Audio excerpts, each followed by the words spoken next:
It's those moments. It's those moments when you feel like you're up against something that you don't know if you can get past, where you feel defeated, discouraged, and there's that bit of fear that you don't know if you can do that thing. And you decide in that moment that you're going to cringe forward, that you're going to transition from a human being into a human becoming, that you decide that you want more and you're going to become more. Today, I have my friend LaKendra. She's a master coach. She's going to share a little bit about who she is, what she does to be able to help provide that quality of life for people, to teach them how to coach so that she can make an impact for millions of people around the world. Hi. Good morning, LaKendra. Thank you so much for being here with us. Hello, Cringey Mom, Jen. I'm so glad that Love you're your here to share something. glasses. I Love your know. I know. I saw yours this morning. I'm like, I need to put the readers on so that I can be rocking the fun glasses look just like you do. And one thing that I love about you, LaKendra, is that you are who you are, no matter where you are. It's that authenticity that you show up with. And I know that really kind of like plays a role in the coaching work that you do with people. Tell me a little bit more about that. You know, Jen, I didn't always used to be like this. Really? Yeah, man, I used to be like this little introverted, very conservative type of person, you know what I mean? Until I found life coaching. So life coaching has really helped me to just become me and be okay with it. Wow. That's Mhm. fantastic. So what was there something specific that inspired you to be a life coach or some moment in your life that happened? It's always been my journey. So, my professional background is sociology and psychology. Um, I didn't know what life coaching was until, about 16 years ago. I was in my PhD for psychology. I was making that circle but I was burnt out. I was tired of going to school and I wasn't really making any significant change. And I thought that I could do that in the field of sociology and psychology. But I was having like this panic attack in the middle of the night. And Mm-hmm. I woke up out of my sleep, like the panic attack was happening in my sleep. And I woke up, it was probably about 2 or 3 o'clock in the morning, and John Maxwell was on television. And he said that he was a life coach. And I was so intrigued by him. And that's when my journey started as, life coaching. And I'm like, okay, what is this thing? Why didn't they tell me about this in college? And I ended up dropping out of my PhD program in psychology and going on this path of life coaching that really changed my life. Oh, that's fantastic. And I know there's a lot of people who are life coaches or say that they're a life coach. How has your background in sociology and psychology really helped you with life coaching? It because it's the study of people, it's the study of behavior. So because I have that background and then 20 years of actually working with criminal offenders and working with in mental health, with adolescents that really suffer from an emotional disturbance, like I have that background. It has really just helped me to love people more. So I Mm-hmm. really can say that my foundation of, you know, really working in the field has expanded my heart to just know that we all go through something. You know what I mean? No one is perfect. And I don't care who you are, you're going to experience something in life that's going to knock you off of your horse and kind of humble you, where you have to really just look within and deal with yourself. And it has helped me to just be patient with people and to have respect for whomever that's going through whatever, because I've worked with all types of people. Yeah, and I don't know I'm trying to do like the comment thing. I You're don't know so how to work all the buttons, but then you're I so press them like and me. everything It's like just that. like what do I need to do? Like if I do this over here, I'm going to like miss my train of thought. So Yeah, I know. And I'm like, and that's the ADHD coming through. And Christine, I love her. She's like some powerhouses showing up, which is fantastic. See, I pushed the wrong button right there, but you know what? That's okay. I really love how you've embraced who you are in your journey to be able to help other people. And something that I learned when I first met you is that you're helping certify life coaches, but it's a global thing. So tell me a little bit more about how you got involved in doing something worldwide. Yeah, I'm just on a mission, Jen, of certifying 1 million life coaches around the globe because I think it takes a global effort to truly heal the world. And it sounds kind of cliche to say that, but it's real because I've been on this journey and I've seen it happen. I've seen, different cultures and all around the world just coming together and healing together. And it really causes a domino effect of, because you see me heal and you see me as a Black woman, right? And so I have a tribe in the Philippines as well, and just leading them, and then me following them because it's a two-way street, and watching them heal through some of the craziest things that I couldn't have ever imagined of being a part of. It makes healing sexy. It's like, oh my gosh, if they can get through that, then I can get through that. And then when you see someone else from a different culture or a different background, they say, oh my gosh, if she can get through that, I can get through that. And it just causes this beautiful global domino effect. And we do it through life coaching because life coaching gives you the responsibility of putting yourself first and taking care of your needs so you can blossom. I love that. Have you noticed anything that's different in the United States versus the people that you help globally when it comes to the issues that they face? We're, globally, because, the United States, this is a place to be. People risk their lives trying to get here, right? Like in real life, and it's the vulnerable part of me because I've seen it. I've heard the stories of families trying to get here just to have a better quality of life. So the difference here versus other places that I work in with people that I work in is like they're so humble and they're just waiting for someone to help.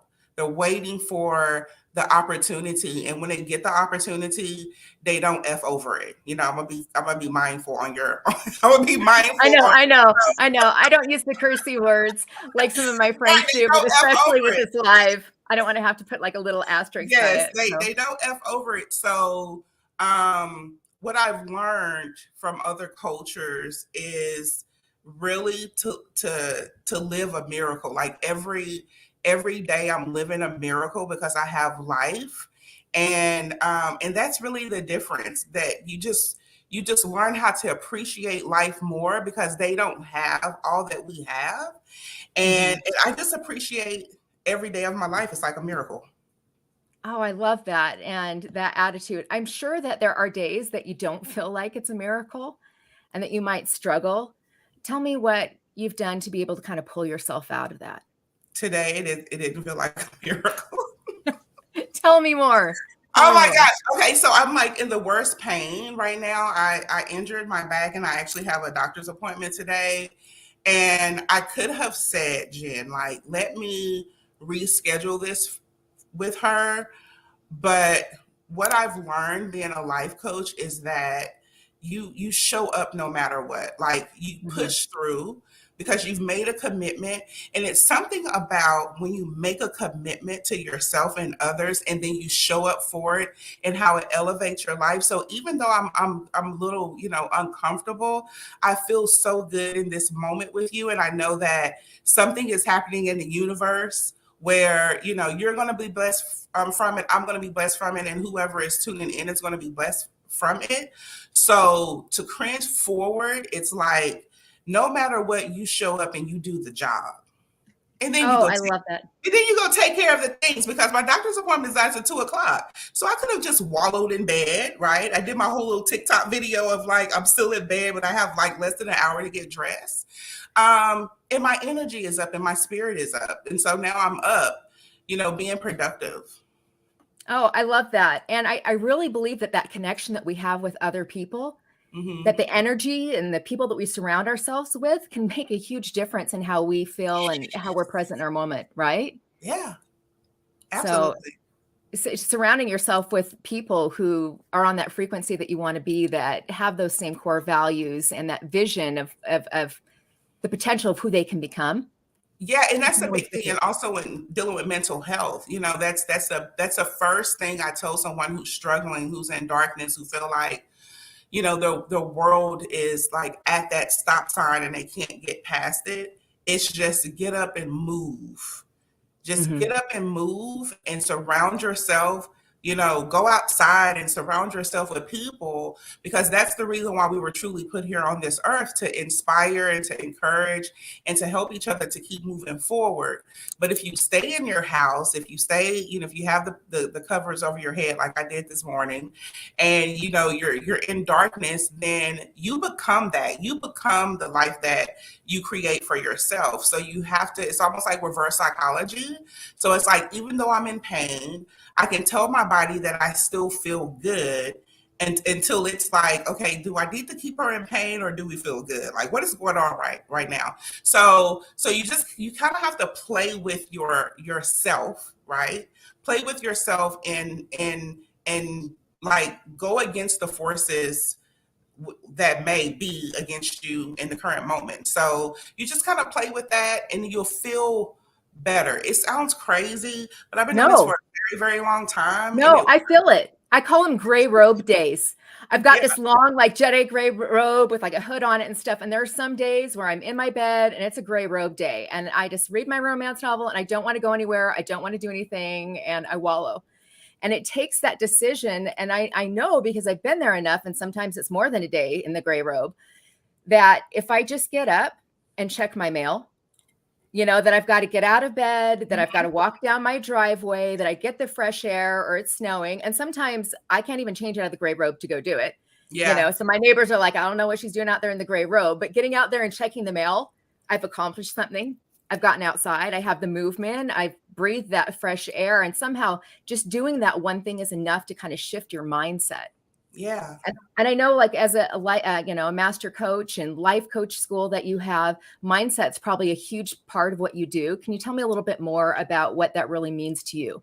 Yeah, because the mind is manipulative. It's probably one Right? of It the mind is lies so too. manipulative. Yeah, and you can't hold it against yourself, because it's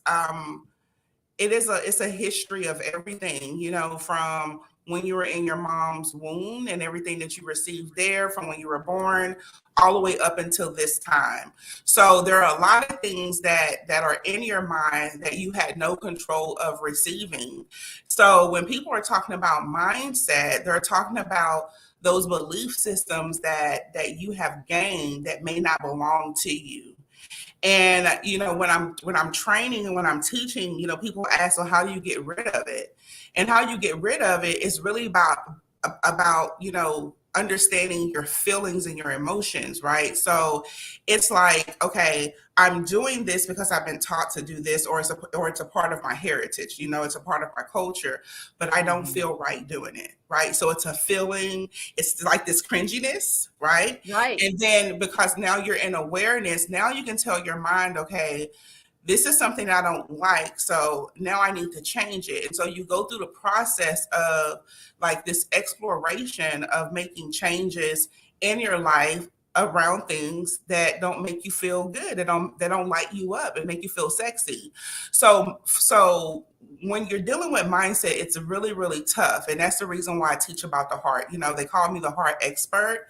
And if I can help you to activate your heart, then you can really conquer the mind faster, much, much Mhm. faster, because now you're feeling, because we turn our feelings off, because, throughout life, we've been taught so many different things about being an emotional wreck. No one wants to be an emotional wreck. So we cut off emotions where we don't really understand. It's like, I'm mad, but you're really not mad. You may be sad, but because you cut off sadness, now you operate in this mad type of anger but it really is just a sadness. And it could be a sadness from many different things. It could be a sadness because of isolation or, a breakup or whatever. So we're so disconnected with our purest emotions that it affect us cognitively, honestly. And then because it affects us cognitively, we have all of this stimuli that happens in our mind that picks up on the emotion, the emotion that's not truly representing us versus the emotion that should be representing us. So connecting to the heart helps you to control the emotions and really place you in the vulnerable moment that you need to be in. So when you want to be sad, then you can just express that sadness, and it doesn't have to elevate to anger, and it's something I teach kids all the time, because it's like, oh my gosh, she's angry. And then when you talk to the kid and really hear their story, it's like, no, she's really sad. So let's hope the child to connect to sadness so they can cry instead of scream or beat or, really verbally manipulate people or destroy people. So There's those mindset stories. is so powerful. It's so powerful. There's those stories that we tell ourselves and that we experience and everything. And more than that, too, I think you hit on a great point that there are some emotions that are more culturally and societally and acceptable. Yeah. And, and some just, it's not okay to be mad, or it's not okay to be sad, or even if you feel those emotions, being able to express them to other people or be vulnerable or to show up authentically, it's risky. Yeah. And a lot of times it's not acceptable. What have you done to really show up authentically, to set that example for other people? I feel my feelings.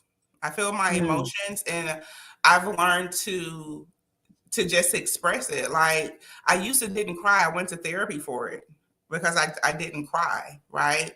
And yeah, I had to unblock that. So y'all go to therapy, okay? So Everyone needs a coach and a therapist, right? That's what so I had to unblock that.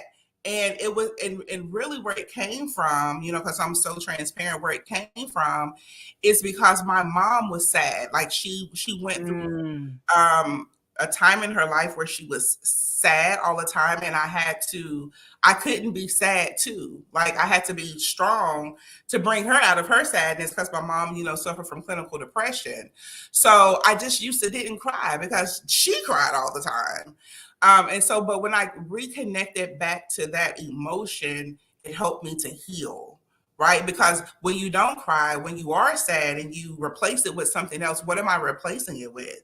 I'm replacing it with anger. I'm replacing it with judgment. I'm replacing it, with fear or whatever. So now when I'm sad, what coaching has taught me is being responsible for myself, being responsible for my emotions, because who I am becomes everything that's around me. So I just be responsible. So when I want to cry, I just cry. And it's so funny. Like, I could be watching a commercial and I was just like, this is so cute. And I just cry in the commercial, or cry at the movie, or whatever. Just really just owning my feelings. Oh, and I cry all the time. I mean, my conversation I had last week with Jasmine Murphy, man, I had the tissues. I was bawling, because she was talking about like her weight loss journey and being accepted and everything like that. And her story really resonated. Yeah, it resonated with me. And showing up authentically online and being vulnerable, I think it helps give other people courage to do the same thing in their life. It gives them permission to see what it looks like and then to connect with it. Because what happens is, when you first see it, if you're disconnected from it, when you first see it, it's like, why is she crying? Right? And then it hits you like, oh my gosh. And that's how we're able to connect, worldwide now. We see one, occurrence or something, or event that happens on social media, and we are immediately drawn into it, and we don't understand why, because that's an emotion that we're evoking. It's energy that we're sharing, and it's okay for you to just like sit and hold space with that. So that's something else that I've learned, like when I don't understand the emotion, Jen, because I will say sometimes I don't even understand the emotion. I just hold, Mm. instead of judgment or dismissing it, I just hold space with myself and honor whatever is happening to me internally, because, I also struggle with having an attention hyperactivity disorder, ADHD. And so sometimes I can just have sadness, happiness, joy, excitement, anger can all hit me at one time. Right. So tell me a little bit more about holding space for something, because I know other people, what does that mean to you? Holding space is basically it's a moment. It's a moment of honor.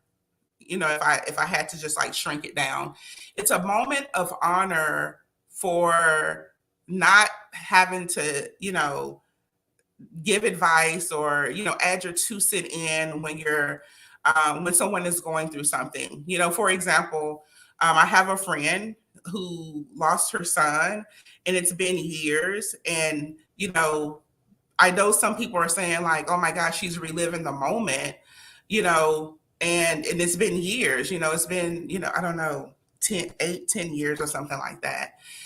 And so what I did was I just sent her some flowers and just told her, I'm present with you.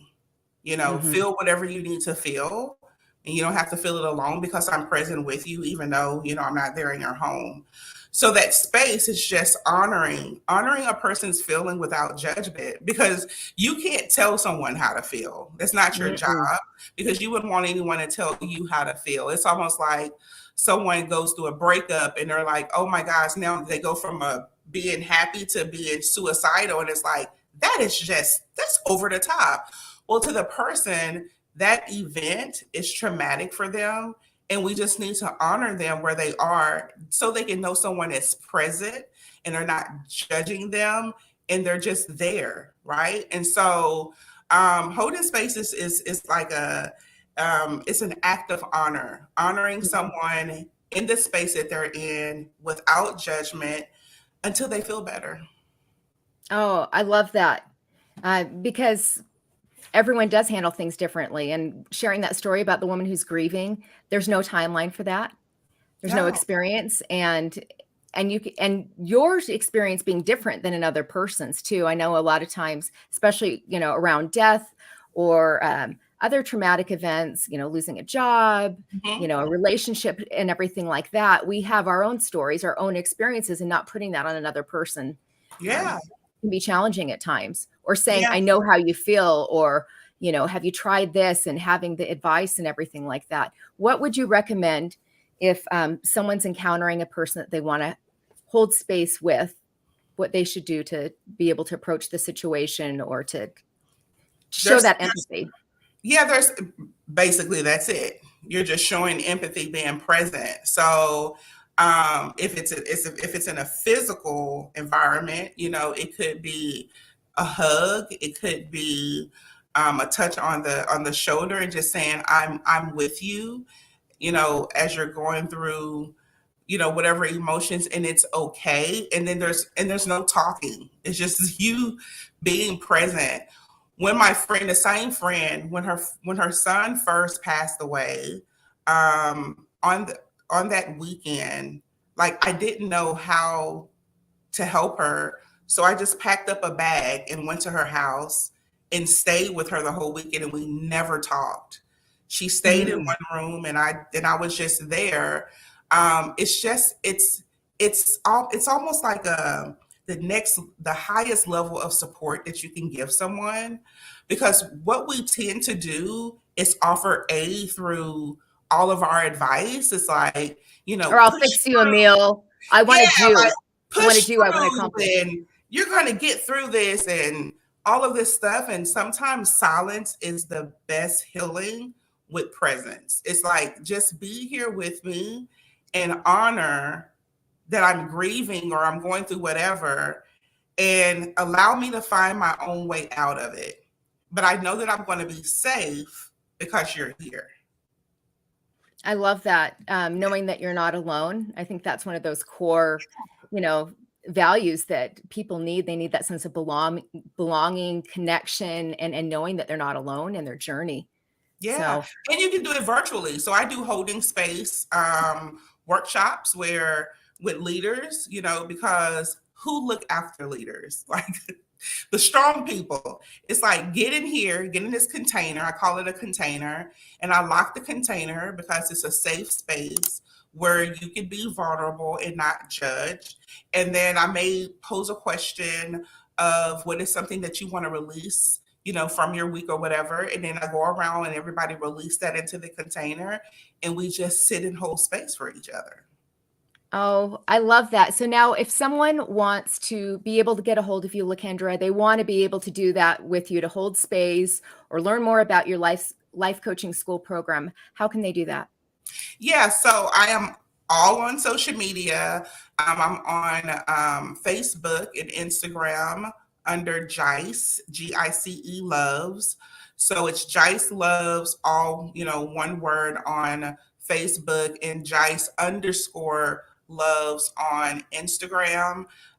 When you connect with me on Facebook or Instagram, it'll also direct you to, the website. If you're here locally in Dallas, Texas, it'll direct you to my office. It gives you my phone number. So that's the easiest way to find me. Oh, I love that. And Christine says, I never really thought about it. You said strong people hold space for others.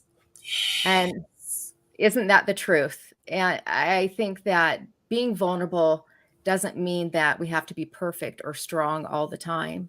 So No. thank you so much for taking this time, not only for me, but sharing with other people. And I just want to take a moment and let you know that your voice has value, your message has meaning, and you deserve to be seen and heard. That it's not just showing up, it's showing up authentically. And I love how LaKendra shared that you can be vulnerable and just be yourself. If that's something that you want to do more on social media and you want a safe space to be able to do that, you can join my Cringe Forward community. You can go to cringeforward.com. It's $9 a month to be able to show up more authentically online. And it's a community for women to show up cringe and all and have that area to be able to practice and have accountability for what they're doing.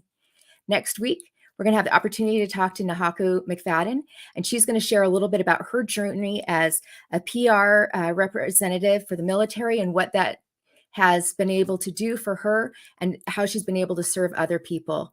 Have a fantastic week, and I'll chat with you later.